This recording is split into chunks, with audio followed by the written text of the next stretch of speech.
Well, hello everyone. This is Basil the Auto Biker. I think it's time to plan a new road trip, but I think before we get there, we're gonna lay some foundations first.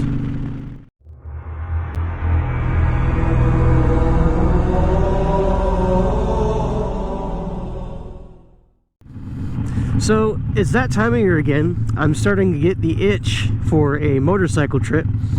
It's my goal to do at least one trip a year if I can financially and time-wise manage it. Last year I went to Houston.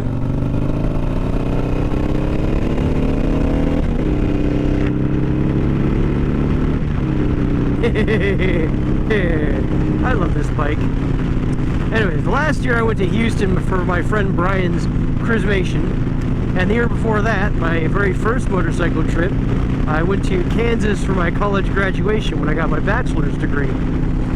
This year, I'm not quite sure where I want to go, but I've got my eyes set on either Deals Gap for the Tail of the Dragon ride, or trying to find a way to weasel my way up to Milwaukee for Harley Davidson 120th anniversary.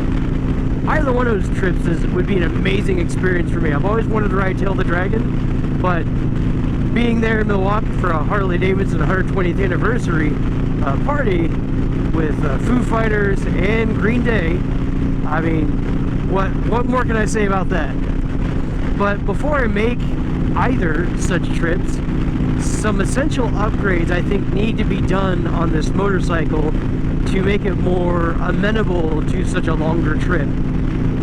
Now, I've been looking at and trying to find a way to make a big bore kit a reality, and I don't know if I can make that a reality this year.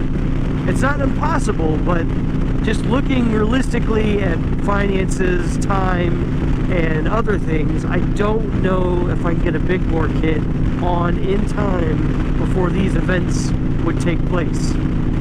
So I'm looking at a few upgrades to this bike, which I think are vitally important to lay a foundation for a big bore kit, but also to better prepare my bike for such a long trip. Now, some of you who follow me on Instagram and pay attention to my community posts here on YouTube may notice that I've recently made mention of a new clutch pack I've received from DK Customs. I think this is probably the first most vital upgrade, A, for the big bore kit, and also before I make any road trip anywhere. As some of you may know, Harley Sportsters are kind of notorious or infamous, or whatever word you want to use. The clutch pack in those have a rivet plate at the center of the clutch pack that start to explode at around the 15,000 mile mark, which, if you look here, wrong button. Mine's about 411 miles short of reaching. So I think it's important before I go on any road trip, go ahead and get that clutch pack replaced. It's also a necessary upgrade before getting any big bore kit in, because I would just shear those rivets right off. Now, luckily the 883 is not as prone to that explosion as, say, the 1200, but it still does occur, and I still want to get it replaced before I go into any road trip.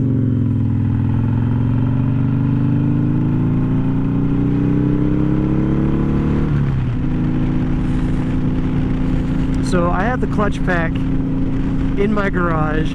I'm just waiting on the primary gasket for the primary cover.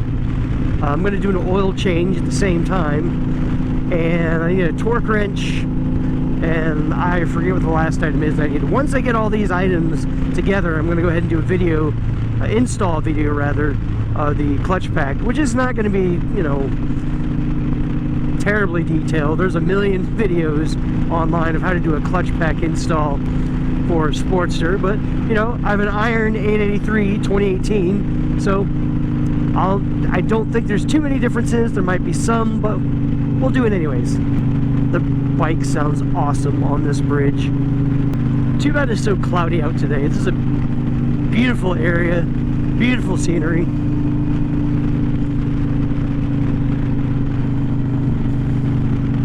It's one of my favorite scenic routes. In any case, the next upgrade I would like to do is a suspension upgrade. particularly the progressive 412s. Those are specifically what I've been looking at. No traffic.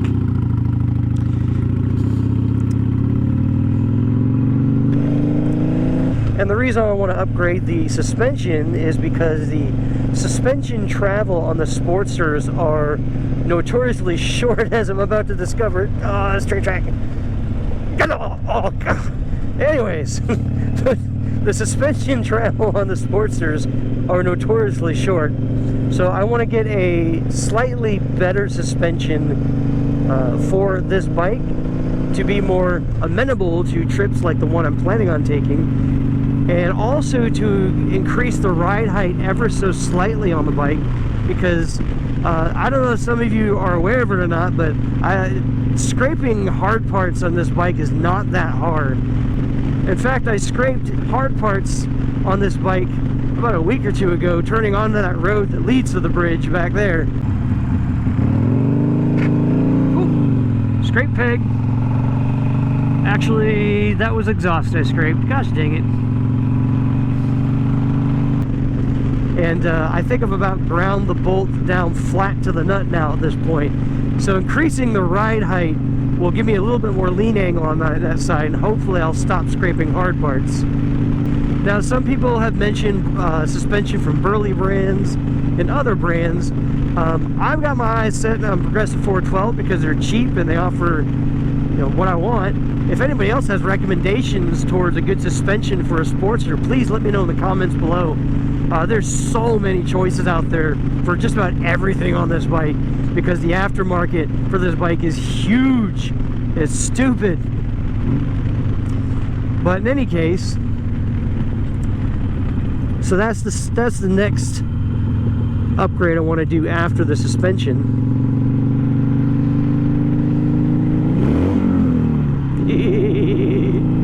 Anyways, the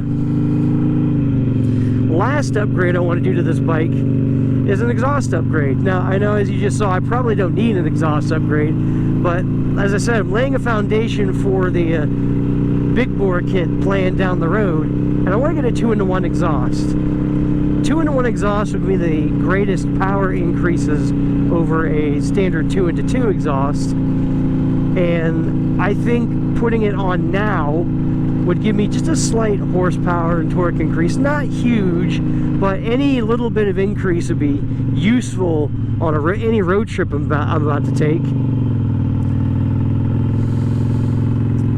I know some of you may notice I'm revving my bike out a little bit more because I can't be afraid to rev this bike out. That's what it's made for.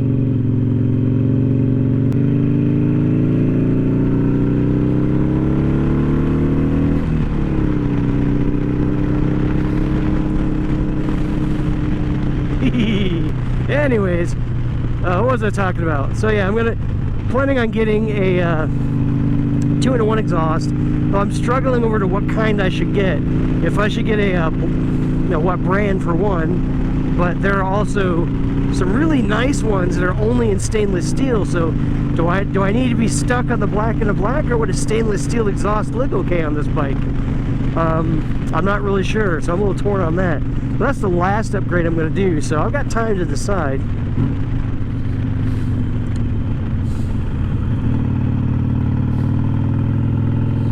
But those are the 3 upgrades I'm planning on doing, kind of laying a foundation, as it were, for a big bore kit, and also giving some minor upgrades to, you know, this is how I use this bike. It's my daily driver. This is also what I go on long road trips with. It's the only bike I have. And I'll plan on getting a second bike eventually, but this will probably be the one I use primarily for my long road trips. It's just such a nice bike. I don't know why all the people talk crap about the Sportster. It handles well. I mean, of course, I've never ridden anything else besides this other than the Rebel 300, Rebel 1100, so I probably don't know what a good bike handles like. But for me, this is fine. But anyways, those are the ideas I have for this motorcycle in the near future. Now, as far as the road trips I would like to take, I've got a possible route plan to tail the dragon, as it were, running through Deal's Gap. And if I time it correctly, I'll be able to attend a wedding of a friend of mine there in Tennessee, and also see a friend of mine from high school I haven't seen in years and would love to see them again. And the other possible route is, like I said, the attending Harley Davidson 120th anniversary. My only concern with that trip is when I checked all the cities I planned on stopping in Illinois kind of halfway through, because I wanted to break it into a 2-day trip. I could possibly do it in a single day if I left early enough and, you know, I just kind of pushed through it. The most I've ever ridden in one day is 420 miles, and that was on the Rebel 300 with a stock seat. So that bike was not very well suited to make that kind of trip. So it's amazing I did 420 miles on that bike back then as it is. This one is better suited for longer trips. So I could probably do this 600 miles in one day, but I have never ridden that far in one sitting, so I don't know if I can do it or not.